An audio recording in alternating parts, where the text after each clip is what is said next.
ഈ പ്രാർത്ഥനയ്ക്ക് മറുപടി വന്ന ആ രീതി ഒരല്പം കട്ടിയ. ചിലർക്കതറിയില്ല. ദൈവം ഈ ദർശനത്തിൽ തരുന്നതും ജീവിതത്തിൽ സംഭവിക്കുന്നതും തമ്മിൽ വല്ലാത്ത പൊരുത്തക്കേടുണ്ട്. എന്താണ് പറയുന്നതെന്നാണല്ലേ? ദർശനത്തിൽ ദൈവം തരുന്നതും ജീവിതത്തിൽ സംഭവിക്കുന്നതും നമ്മൾ ഉദ്ദേശിച്ച വഴിക്കല്ല. യോസേഫ് ഒരു ദർശനം കണ്ടു. സൂര്യനും ചന്ദ്രനും 11 നക്ഷത്രങ്ങളും വീണ് നമസ്കരിക്കുന്നു. അപ്പനിത് കേട്ടിട്ട് പറഞ്ഞു, ഞാനും നിൻ്റെ അമ്മയും നിൻ്റെ സഹോദരങ്ങളും നിന്നെ നമസ്കരിക്കുമോ? അതിൻ്റെ പൊരുൾ പറഞ്ഞു കൊടുത്തു. ദർശനം എന്ന് കണ്ടോ, അന്ന് മുതൽ അവൻ വീട്ടിൽ അനഭിമതനായി. അടുത്തത് അവന് വേണ്ടി തുറക്കപ്പെടുന്ന ഒരു പൊട്ടക്കിണറാണ്. അടുത്ത ഘട്ടം പൊത്തിഫർ എന്ന ഭരണാധികാരിയുടെ വീട്ടിൽ അനുഭവിക്കുന്ന പ്രശ്നങ്ങളാണ്. ഇനി വരാനിരിക്കുന്നത് ജയിലാണ്. ഇതൊന്നും ദർശനത്തിൽ കണ്ടില്ല. ഇവിടെയാണ് നമ്മളെപ്പോലൊരു പരാജയം. നമ്മൾ നാളെ രാവിലെ രാജാവാകാൻ ശ്രമിക്കും, ഭരണാധികാരിയാകാൻ ശ്രമിക്കും. ദർശനം കാണുന്ന പോലെ ഈസി അല്ല അതിലേക്കുള്ള യാത്ര. പക്ഷെ ഒരു കാര്യം ഉറപ്പാണ്, ദർശനം കണ്ടത് ഉറപ്പെങ്കിൽ, അത് തന്നവൻ ദൈവമെങ്കിൽ, ആ വെളിപ്പാടിൻ്റെ കണ്ണാടികൾ ജ്വലിച്ചത് സത്യമെങ്കിൽ, ഒരു പൊട്ടക്കിണറിനും അത് തടഞ്ഞു വെക്കാൻ കഴിയുകയില്ല. ഒരു കൂരിരുട്ടിനും അതിനെ തടഞ്ഞു വെക്കാൻ കഴിയുകയില്ല. ഒരു ജയിലറയ്ക്കും അതിനെ തകർക്കാൻ കഴിയുകയില്ല.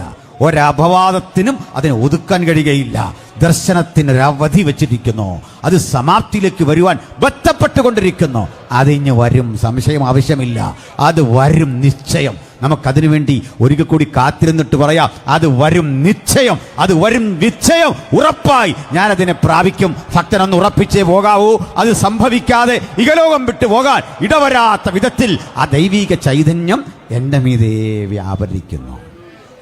അതുകൊണ്ടേ പ്രാപിക്കാൻ പോകുന്ന വാഗ്ദത്തത്തിൻ്റെ വിലയറിയാൻ ദൈവം ചിലപ്പോൾ കൊണ്ട് നമ്മളെ പൊട്ടക്കിണറ്റിടാൻ അനുവദിക്കുന്നു. ഒത്തിരി വീട്ടിൽ പ്രശ്നങ്ങൾ ഉണ്ടാവുന്നു, ജയിലറയിൽ കൊണ്ടിടുമെന്ന്.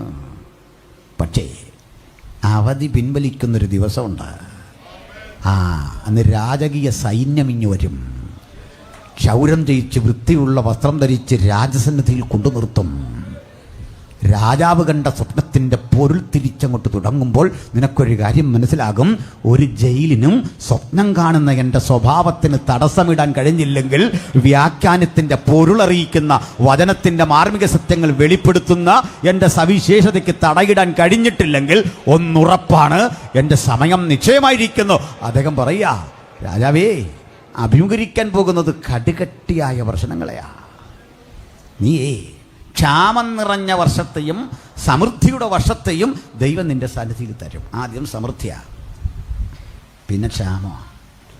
സമൃദ്ധിയിൽ ദുർവ്യയം ചെയ്ത് ധാന്യം വല്ലാതെ തീർത്താൽ, ദാരിദ്ര്യം പുറകെ വരുമ്പോൾ മനുഷ്യൻ പഴയ സമൃദ്ധി മറന്നിട്ടേ നിനക്കെതിരെ തിരിയും.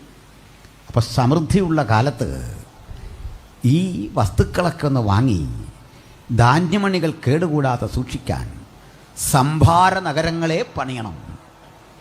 അവ അടുക്കി വെക്കണം.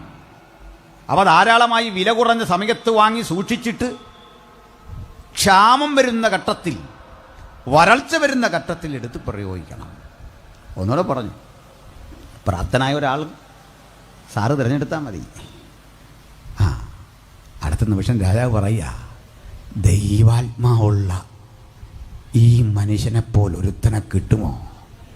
ചിലപ്പോഴൊക്കെ നമ്മൾ പറഞ്ഞു വിടുന്നത് നമ്മുടെ വാഗ്ദത്തമാണ്. ഹല്ലേലൂയ. നമ്മൾ ചെന്നെത്തുന്ന മണ്ഡലത്തിലേക്ക് അപ്പോയിൻമെൻ്റ് ഉടനെ അടിച്ച് കയ്യിൽ കൊടുത്തപ്പോൾ ഒരു കാര്യം ഉറപ്പാ, ദർശനത്തിലേക്കുള്ള വഴി എളുപ്പമല്ല. ഒരു സ്വപ്നം പോലെ വിഷമതകൾ മറക്കത്തക്ക വിധം, ഇരുട്ട് കിണറുകൾ അപ്രസക്തമാകുന്ന വിധം നമ്മുടെ നല്ല നാളുകൾ കരുതി വെച്ചിട്ടുള്ള ആ ദൈവസന്നിധിയിലേക്ക് നോക്കിയിട്ട് നന്ദിയോടെ പറയാം, നീ എത്ര വലിയവൻ, നീ എത്ര ധന്യൻ, നീ എത്ര ശ്രേഷ്ഠൻ. ഞങ്ങൾ നിന്നിൽ വിശ്വസിക്കുന്നു, ഞങ്ങൾ അങ്ങയിൽ ആശ്രയിക്കുന്നു.